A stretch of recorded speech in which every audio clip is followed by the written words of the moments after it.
हमारा आंसर हो जाएगा सर 50। ऑप्शन का सी बिल्कुल राइट। ऑप्शन का सी सर जी बिल्कुल राइट हो जाएगा। ऑप्शन का सी क्या हो जाएगा? बिल्कुल राइट हो जाएगा सर जी। ऑप्शन का सी क्या हो जाएगा? बिल्कुल राइट हो जाएगा। ठीक है, चलो बहुत अच्छा बाबू। ऑप्शन का सी क्या होगा बाबू? बिल्कुल राइट हो जाएगा। ठीक ना, चलो आगे बढ़ते बाबू। अगला सवाल देखो, यहाँ पे ये सवाल आप लोग बना लीजिएगा। यहाँ पे कौन सा पद पूछा गया बाबू? मतलब एन का मान पूछा गया है। यहाँ पे 82 आपका एन का मान है, ए का मान 2 है और डी का मान आप निकाल लेंगे। 6 में से 2 को घटा के 4 हो जाएगा। हम लिख देते बाबू, हम लिख देते। यहाँ पे इतना काम हम करके छोड़ देते हैं। यहाँ पे बाबू एन का मान 82 है। आपको यहाँ पे बाबू एन का मान पता करना है। बता देना बाबू कमेंट में, आप लोग इस क्वेश्चन का आंसर कमेंट में बता देना। ठीक ना, आगे बढ़ते बाबू। यहां पे कहता है 1 से 100 तक सभी प्राकृत संख्या का योग क्या होगा? ए नुनु सुनिएगा, 1 से लेकर n तक के प्राकृत संख्या का योग जो होता है, 1 से लेकर बाबू n तक के प्राकृत संख्या का योग जो होता है बाबू क्या होता है? आप लोग को पता होना चाहिए। n इंटू एन प्लस 1 बट्टा क्या होता है? 2 होता है बाबू। ये इसका फार्मूला होता है। क्या होता है? इसका फार्मूला होता है बाबू। 1 से लेकर 100 तक, मतलब यहां पे n का जो मान है नुनू, यहां जो n का मान है वो आपका क्या है? 100 है n का मान बाबू। इस फार्मूला पे बैठा देंगे तो 1 से लेकर 100 तक का योग निकल जाएगा बाबू। n का मान 100 प्लस 1 101 हो जाएगा, बट्टा में 2 काटेंगे नूनू 50 बार में कटेगा। यहां पे 50 50 आपका मतलब 5050। ऑप्शन का बी आपका बिल्कुल राइट हो जाएगा। ऑप्शन का बी क्या होगा नूनू? यहां पे बिल्कुल आपका राइट हो जाएगा। ऑप्शन का बी, ऑप्शन का बी क्या होगा नूनू? यहां पे बिल्कुल राइट हो जाएगा। ठीक है, चलो ऑप्शन का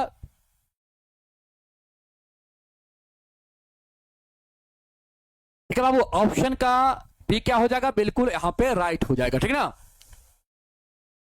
चलो आगे बढ़ते बाबू। अगला सवाल देखो क्या है। अगला सवाल सेम क्वेश्चन आ गया। 1 से लेकर n तक, 1 से लेकर बाबू n तक के योग किसके बराबर होगा? अभी आपको फॉर्मूला बता दिए हैं। 1 से लेकर n तक का योग जो होगा वो n इंटू एन प्लस 1 बट्टा 2 के क्या होगा? बराबर होगा। देखिए किस ऑप्शन में है? ऑप्शन में किस ऑप्शन में है? यहां पे रॉन्ग हो गया। यहां पे इसको सही कर लीजिए बाबू। ऑप्शन नंबर ए को हम सही कर दिए। ठीक ना, ऑप्शन नंबर ए को हम यहां पे सही कर दिए। ठीक ना, यहां पे एन आपका छूट गया था, इसको हम सही कर दिए बाबू। ठीक ना, ऑप्शन नंबर ए यहां पे आप सही कर लीजिएगा। ठीक ना, ऑप्शन नंबर ए को यहां पे हम सही कर दिए, या इसको सही करते तो यहां पे प्लस कर देते। यही आपका क्या होता है? एन 1 से लेकर एन तक के संख्याओं का योग होता है। इसको आप लोग ध्यान रखेंगे। ठीक है, चलो ये चैप्टर भी आपका बाबू अब समाप्त होने वाला है। एक सवाल यहां पे बचा हुआ है, मात्र एक सवाल। ये जो लास्ट सवाल है आपका बाबू, ये आपका लास्ट क्वेश्चन है इस चैप्टर का। क्या है? लास्ट सवाल है बाबू। इसका आंसर आप लोग बताने का प्रयास करेंगे। यहां पे कहता है यदि समांतर श्रेणी का समान पद बाबू यहां पे दिया गया है तो कहता है इसका सार्वंतर क्या होगा? बाबू देखो, जब भी समान पद आपको दिया जाए और सार्वंतर पूछे तो याद रखना n के गुना में जो यहां पे होगा, n के जो गुना में होता है वही क्या होता है? सार्वंतर होता है। क्या होता है? सार्वंतर होता है। तो इस प्रकार बाबू जब भी आपसे समान पद दे और आपसे पूछे कि सार्वंतर इसका क्या होगा, तो n के जो गुना में होगा वही क्या हो जाएगा? सार्वंतर हो जाएगा। बाबू n के गुना में माइनस का 2 है तो यहां पे सार्वंतर आपका हो जाएगा माइनस का 2। और ऑप्शन का डी नंबर आपका यहां पे बिल्कुल क्या हो जाएगा? राइट हो जाएगा। ऑप्शन का डी क्या हो जाएगा बाबू? राइट हो जाएगा। और यहां से आप सभी का सब्जेक्टिव सवाल चालू होता है। तो बाबू आप लोग मुझे बता दीजिएगा कि आप लोग को यहां पे 16 क्वेश्चन था, 16 क्वेश्चन में कितना सवाल आप लोग से सही हुआ? जल्दी से मुझे बता देंगे। 16 क्वेश्चन में आप लोग से कितना सवाल सही हुआ? और बाबू आप लोग का 1 से लेकर 5 तक चैप्टर समाप्त होता है। चैप्टर आपका क्या होता है? समाप्त होता है। ऑब्जेक्टिव, यहां पे आपका ऑब्जेक्टिव समाप्त होता है बाबू। ठीक ना, जल्दी से आप लोग बताएंगे 16 में कितना आप सभी को सही हुआ। चलिए बाबू, बहुत अच्छा।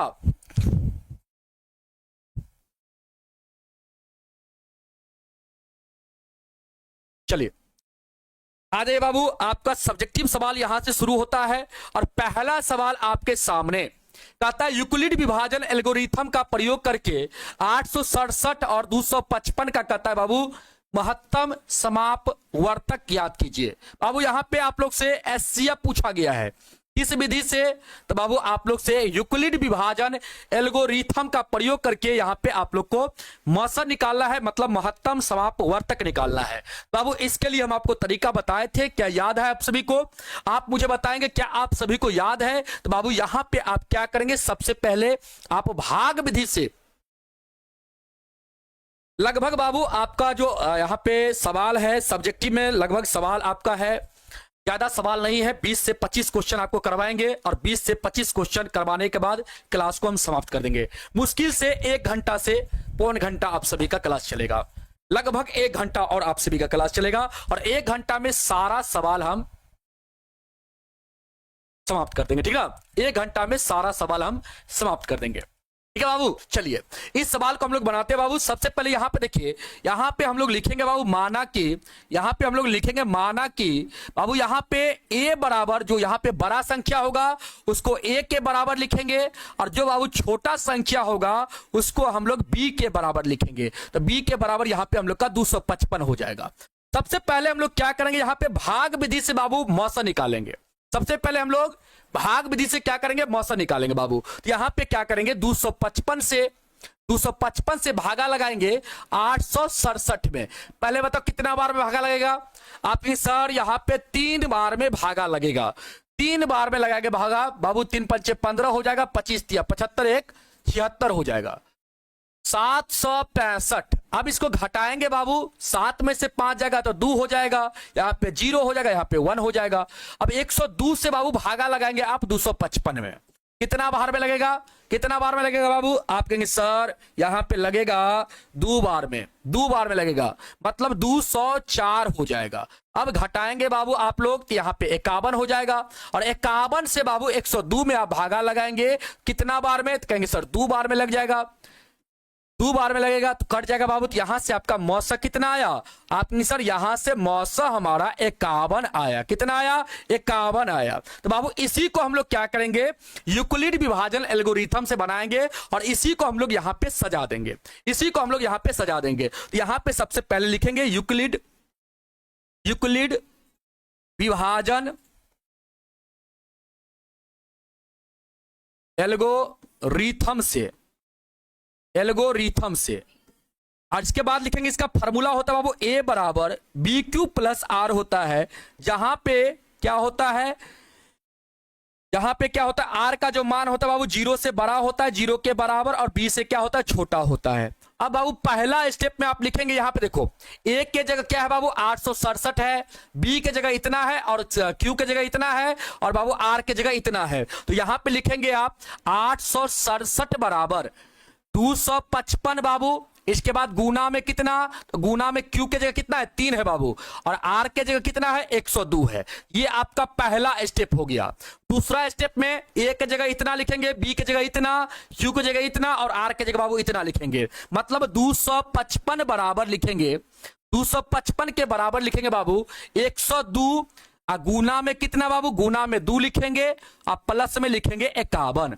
इसके बाद तीसरा स्टेप में लिखेंगे बाबू, यहां पे 3 ही स्टेप हुआ है, 1 2 3। तो तीसरा स्टेप में ये आपका a का मान हो जाएगा 102।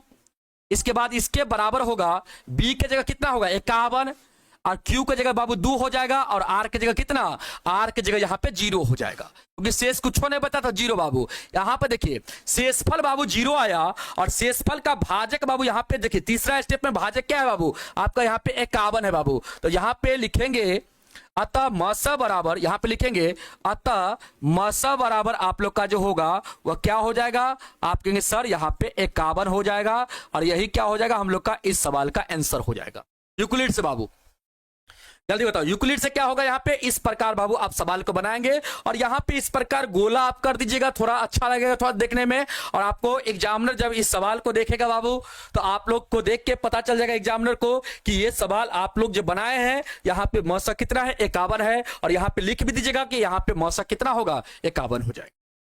चलो आगे बढ़े हम लोग, अगला सवाल बाबू देखते हैं। ये सवाल आप लोग समझ गए होंगे कि ये सवाल में कुछ भी जान नहीं है और यहाँ पे बाबू आप लोग साइड में इसको इस प्रकार करके लिख दीजिएगा, ठीक है ना, इस प्रकार आप घेर के आप लिख दीजिएगा, ठीक ना। लेकिन साइड में आप बना लीजिएगा इसको, इसके बाद